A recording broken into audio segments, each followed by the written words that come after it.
Listen to me. I've got you. I won't let go.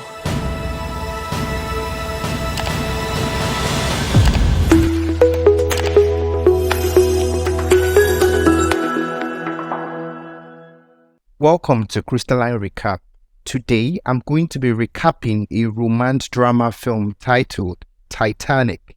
At the start of the movie, we witness a team of treasure hunters who are trying to retrieve a valuable diamond from the wreck site of the Titanic. Using advanced machines, they explore the ship and find many items that may have been submerged under the sea for many years. One of the objects they find is a broken locker box that may contain the item the treasure hunter has been searching for. However, their excitement is short-lived as the only thing inside the box is a dirty covered diary. Despite their disappointment, the team cleans the diary and finds a photograph of a stunning young woman who is wearing the very diamond they are searching for. The date was written 14th of April 1912. Meanwhile, an elderly woman approximately 100 years old named Rose DeWitt is watching the news. When she hears the treasure hunters speaking about a painting they retrieved from the Titanic, to her surprise, she recognizes herself in the picture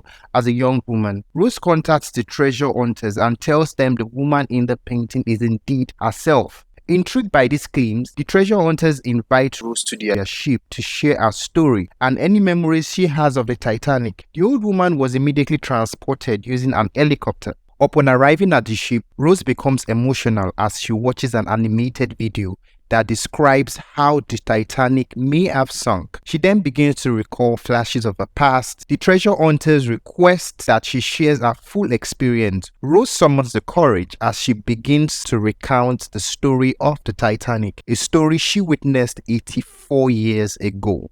A young, pretty Rose arrives at Titanic with her fiancé, Carl, and her mother boarding the first-class section of the Titanic. She narrates how the Titanic was called the Ship of Dreams. Rose is struck by the excitement of crowds who gather to witness the first departure of the grand ship. Well, deep inside, Rose feels suffocated and trapped in her own personal life. She wasn't the happiest person in the world. We eventually discover that she was forced to go on that journey. Soon after, we are introduced to Jack Dawson, the movie's protagonist, who wins a third-class ticket to the Titanic in a game of poker. He and his friend rush to board the ship, joining the many passengers who are traveling to America with high hopes and joy. As Titanic sets sail, Rose takes in the breathtaking views from the deck while Jack and his friend have a merry time at the edge of the ship watching the dolphins play in the water. Meanwhile, the captain orders the crew to increase the ship's speed.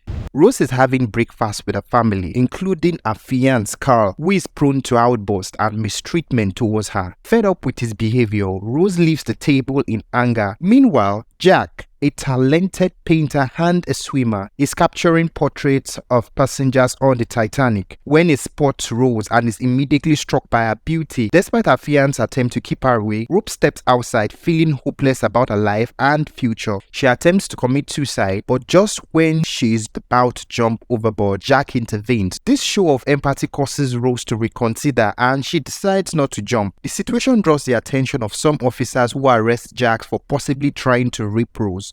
Due to the awkward situation, in order to protect him, Rose takes full responsibility for the situation and defends him. Jack is released. Carl invites Jack to a dinner they would be having the following day at the first-class cabin. In the following scene, Jack and Rose get acquainted. Jack introduces himself as a person with very limited means. All he had were his drawings. Rose lets it known in their conversation that her life is miserable and she is being forced into a marriage with someone she does not love. Mr. Ismay, the managing director of the White Star Line, the company that owned the Titanic, is speaking to the captain of the ship about the ship's speed.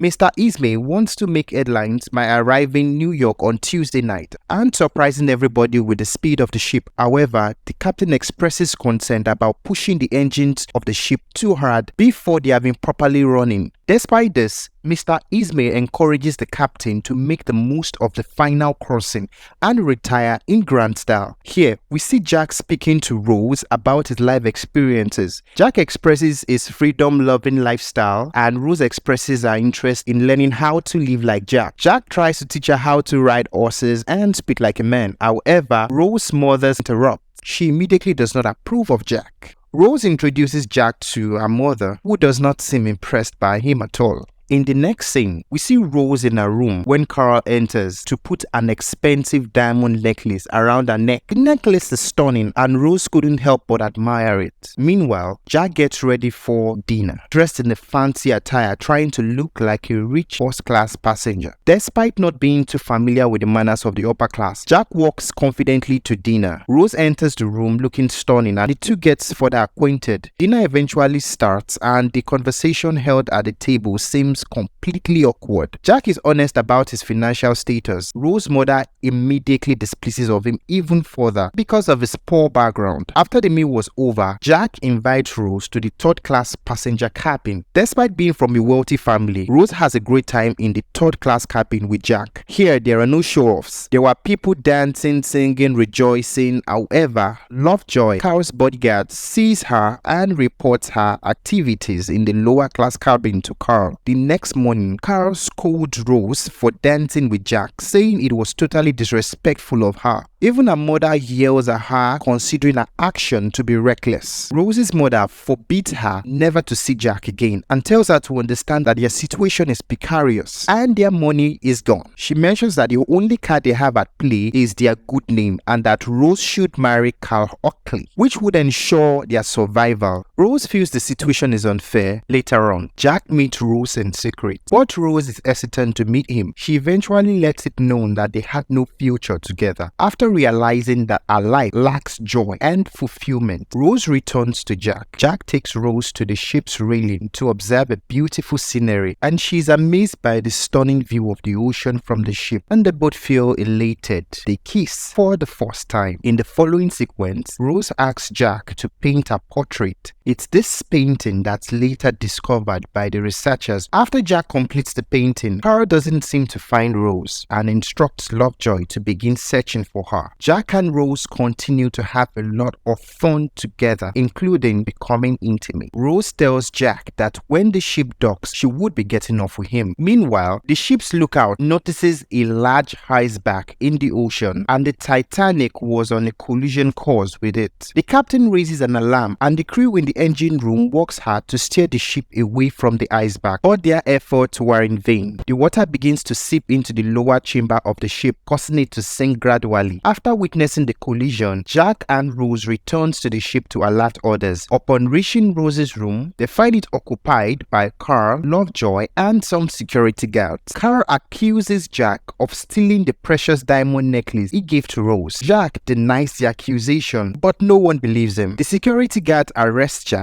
and takes him away. As the ship begins to fill with water, the crew grows increasingly tense, and the captain learns that in a few hours the ship would sink. So they begin the mission to lower small boats into the sea and firing flares to attract nearby ships or rescuers. Carl forces Rose onto one of the boats, but she can't bear to leave Jack behind. She runs back into the ship in search of him. Rose bravely rescues Jack from his captivity. With the ship rapidly sinking, Jack and Rose struggle to find a way to escape. Meanwhile, outside the ship, it was clear that Titanic was going to sink. Carl, still searching for Rose, becomes furious when she realizes she doesn't love him and demands she boards one of the rescue boats with the other women and children. But determined to stay with Jack, Rose refuses to leave his side. Enraged, Carl draws out a gun and begins firing at Jack. Rose and Jack manages to escape his bullets. Despite their efforts, many passengers remain trapped in the lower decks, unable to reach the safety of the upper deck as Titanic continues to sink. Jack and Rose make their way to the roof where many people were thrown into the sea. The once grand and magnificent ship was now slowly disappearing beneath the waves. Jack and Rose clung to each other tightly as the ship split in two.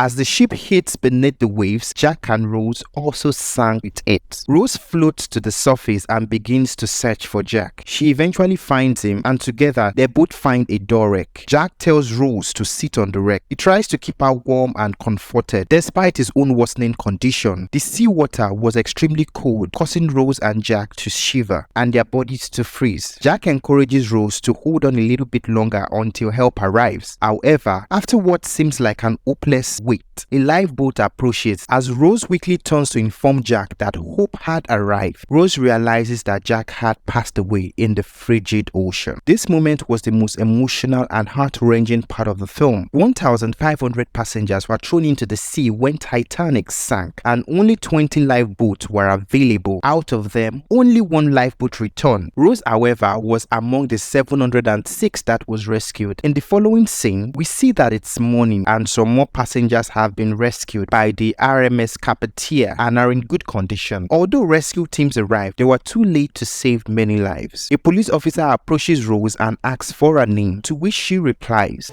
Dawson. Rose Dawson. using Jack's last name as her own. The flashback then stops and we see the elderly Rose telling her story to an audience with a look of empathy, sympathy and sadness on their faces. It was an heartbreaking tale. Rose then approaches the edge of the research ship and reflects on her past, bringing forth her whole necklace, the heart of the ocean, which the research team had been searching for many years. She then drops the necklace into the sea. The movie ends with an old Rose passing away in a warm, cozy bed, finally reuniting with Jack on the Titanic in the afterlife. If you're a fan of movies like this one, be sure to subscribe to my channel. If you enjoyed the video, please give it a like and share. Peace.